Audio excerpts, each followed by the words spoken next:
राज्यातील रखडलेल्या नगरपंचायत व नगर परिषद निवडणुका 2 टप्प्यात पार पडल्या। रायगड जिल्ह्यात सुनील तटकरे यांना धक्का बसला असून मंत्री अदिती तटकरे यांच्या श्रीवर्धन नगर परिषद मतदारसंघात शिवसेना उद्धव ठाकरे गट उमेदवार विजयी ठरलाय। नेरूळ उरण आणि बेलापूर उरण ट्रान्स हार्बर मार्गावर रेल्वेच्या अतिरिक्त 10 फेऱ्या सुरू करण्यात आल्या आहेत। त्यामुळे एकूण फेऱ्यांची संख्या 50 झाली असून प्रवाशांना मोठा दिलासा मिळालाय।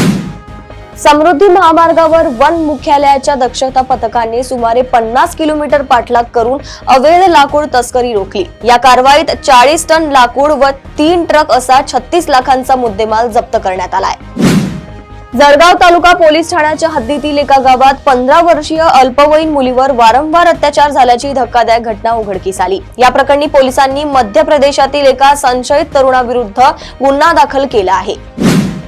नगर परिषद निवडणुकीत भाजपा पहिल्या क्रमांकावर तर काँग्रेस दुसऱ्या क्रमांकाचा पक्ष ठरेल असा दावा विजय वडेट्टीवार यांनी केला असून यावेळी त्यांनी भाजपा आणि निवडणूक आयोगावर जोरदार टीका केली। पुणे मेट्रोच्या 3 स्थानकांची नावे बदलण्यात आली आहे। मंडईचे नाव महात्मा फुले मंडई, नळ स्टॉपचे SNDT आणि आयडियल कॉलनीचे पौडा फाटा करण्यात आले असून लवकरच नाम फलक बदलले जाणार आहेत। लाडकी बहीण योजनेचा नोव्हेंबरचा हप्ता अजून मिळालेला नसल्याने महिलांमध्ये नाराजी आहे। मात्र मकर संक्रांतीपूर्वी 3 महिन्यांचे हप्ते एकत्र खात्यात जमा होण्याची शक्यता आहे। जालना शहरातील तरुण उद्योजक तथा काँग्रेसचे ज्येष्ठ नेते डॉक्टर पंडितराव धानोरे यांच्या पुतण्याने स्वतःच्या कारमध्ये डोक्यात गोळी घालून आत्महत्या केल्याची घटना समोर आली आहे। रविवारी पहाटे ही घटना घडली आहे।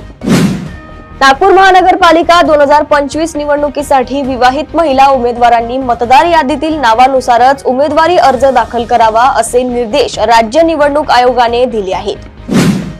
अंडरवर्ल्ड डॉन हाजी मस्तानची मुलगी हसीन मस्तान मिर्झा हिने बलात्कार, जबरदस्तीचे लग्न, छळ व मालमत्ता हडप केल्याच्या आरोपांबाबत न्यायासाठी पंतप्रधान नरेंद्र मोदी व गृहमंत्री अमित शाह यांच्याकडे मदत मागितली आहे।